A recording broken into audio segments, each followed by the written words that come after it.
Hello students, important 2 mark 3 mark சீரீஸில் எதெல்லாம் கம்பல்சரியில் இல்லை 2 mark 3 markல கேட்கறதுக்கான வாய்ப்புகள் இருக்குது அப்படிங்கிற ஒரு ப்ராப்ளம் சீரீஸில் இருக்கும். அதில் வந்து ஒரு சூப்பர் இன்ட்ரெஸ்டிங்கான ஒரு ப்ராப்ளம் லெசன் நம்பர் 2ல் எக்ஸசைஸ் ப்ராப்ளம் இது. சரியா, லெசன் நம்பர் 2ல் எக்ஸசைஸ் ப்ராப்ளம். இந்த ப்ராப்ளமில் வந்து என்ன கொடுத்துருக்காங்க அப்படிங்கிறத நம்ம பார்த்துடலாம். 4 பல்பு இருக்கான். சரிங்களா, PQRS. இது அப்படியே நான் ஃபஸ்ட்டு இங்கே எழுதிக்கிறேன். சரியா, PQRS எழுதியாச்சா? இப்போ பாருங்க, ஆஃப் அன்னோன் அரேஞ்ச்மெண்ட்ஸ். இவனுங்க எப்படி அரேஞ்ச் ஆயிருக்கானுங்கன்னே நமக்கு தெரியல. when each bulb is removed, அப்போ எப்படி இதை கண்டுபிடிக்க சொல்கிறாங்கன்னா, ஒரு பல்பாக நம்ம ரிமூவ் பண்ணும்போது is removed one at a time and replaced the following behavior is observed. ஒன்றா நம்ம ரிமூவ் பண்ணும்போது இந்த பிஹேவியர்ஸ்லாம் அது நம்ம என்ன பண்ணுறோமா பார்க்குறோம் அப்படின்னு சொல்கிறாங்க. சரி, இப்போ ஃபஸ்ட் உங்களுக்கு கொஷின் புரிஞ்சிச்சா? 4 பல்பு இருக்குது. சரியா, 4 பல்பு இருக்குது. That is PQ. சரியா, RS.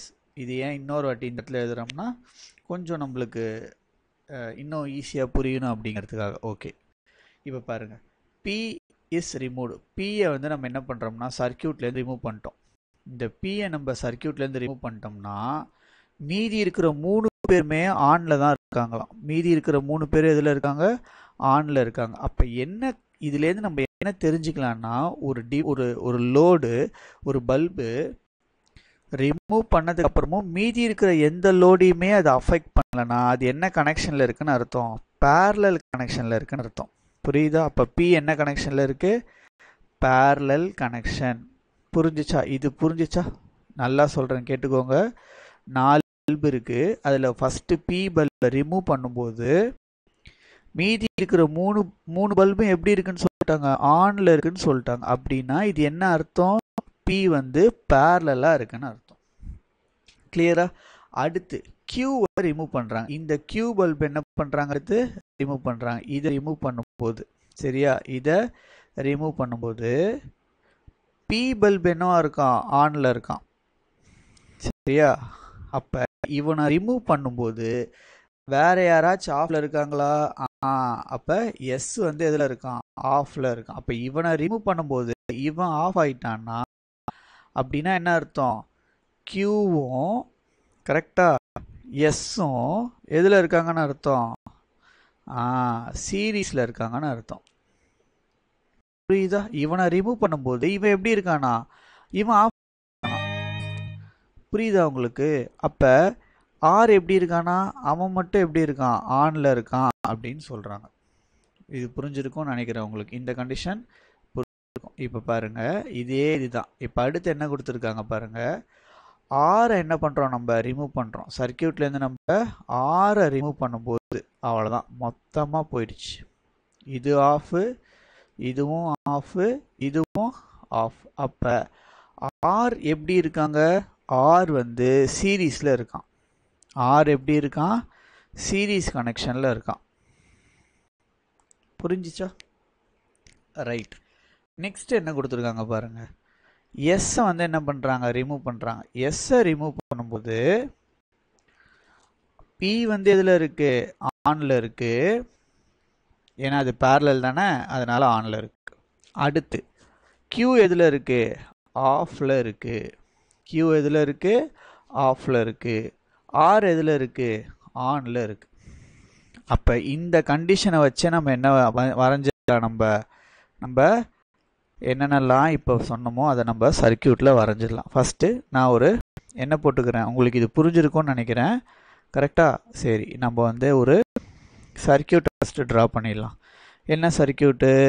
ஒரு EMF வரைஞ்சிக்கலாம். சரியா, தட் இஸ் ஒரு பேட்ரி போட்டாச்சா, ஆர் செல். இப்போ இதிலேருந்து ஒரு பல்பை கனெக்ட் பண்ணுறோமா? சரியா, அடுத்து இந்த பல்பு இப்போ யாரா இருப்பான் பாரு, பேட்டரியிலேருந்து வந்த உடனே ஒரு பல்பு. இவன் ஆஃப் ஆயிட்டானா சர்க்கியூட்ல இருக்கிற மொத்த பயிலும் ஆஃப் ஆயிடுறான். அப்போ இவன் யாரா இருப்பான்? இவன் என்ன பல்பா? Correct, R. கரெக்டா? இவன் என்னது? ஆர். ஏன்னா ஆரை ரிமூவ் பண்ணால் மட்டும்தான் சர்க்கியூட்டில் என்ன ஆகுது, நம்மளுக்கு மொத்தமாக ஆஃப் ஆகிடுது. அப்போ நான் ஆராக வரைஞ்சிட்டேன். அடுத்து கவனிங்க, இந்த இடத்துல ஒரு பல்பு போட்டுக்கலாம். சரியா? இந்த பல்பு எப்படி இருக்கு பாருங்க. சர்க்கியூட்டுக்கு இந்த பல்பு, சரியா, இந்த பல்பு இவன் எப்படி இருக்கான் பாருங்க. பீயை ரிமூவ் பண்ணோம்னா, ஓகே, இப்போ இது வரையணும்னா நம்ம இதையும் சேர்த்து தான் வரையணும். கரெக்டாக? இது ஒரு பல்பு, இது ஒரு பல்பு. அப்போ இந்த பல்புக்கு பேர் நம்ம கியூன்னு வைக்கிறோம், இந்த பல்புக்கு பேர் நம்ம எஸ்ன்னு வைக்கிறோம், இந்த பல்புக்கு பேர் நம்ம பி அப்படின்னு வைக்கிறோம். பியை ரிமூவ் பண்ணும்போது எல்லாருமே ஆன்ல இருக்காங்க அப்படின்னு அர்த்தம். கியூவு, ஆறு, எஸ் இவங்கெல்லாம் சீரீஸில் இருக்காங்க. அப்போ இவன் மட்டும்தான் பேரலல். இவன் ஆஃப் ஆனால் நடுவில் இருக்கிற மீதி இருக்கிற யாருக்கும் எந்த ப்ராப்ளமும் வரல. அப்போ இதுவும் சாட்டிஸ்ஃபைடு, இதுவும் சாட்டிஸ்ஃபைடு. அப்போ இவங்களை பாருங்க, கியூவை என்ன பண்ணுறாங்க, ரிமூவ் பண்ணுறாங்க. கியூவை ரிமூவ் பண்ணால் யார் அடுத்து இருக்கிறது, யார், எஸ் ஆஃப் ஆகிடுவான். ஆரும் பியும் ஆனில் இருக்கும். அப்போ இதுவும் சாட்டிஸ்ஃபைடு. அடுத்து எஸ்ஸை ரிமூவ் பண்ணிட்டா கியூ என்ன ஆகிடுவான், ஆஃப் ஆகிடுவான். அப்போ ஆரும் பி என்னவா இருப்பான், ஆனில் இருப்பான். அப்போ இதுவும் சாட்டிஸ்ஃபைடு. அப்போ இதுதான் நம்மளுடைய இந்த சர்க்கியூட் டயக்ராம். சரியா? புரிஞ்சிருக்குன்னு நினைக்கிறேன்.